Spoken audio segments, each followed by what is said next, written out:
What if I told you a simple golden mix could quietly bring your tired plants back to life in just a few days?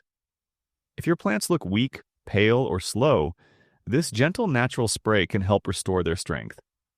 Start by taking 1 spoon of turmeric. Turmeric is rich in natural compounds that help protect plants from fungal issues and support healthy leaf growth. Now add it to a small cup of milk. Milk provides calcium, which strengthens plant cells and improves overall leaf structure while also helping fight certain plant diseases. Mix them well until fully blended.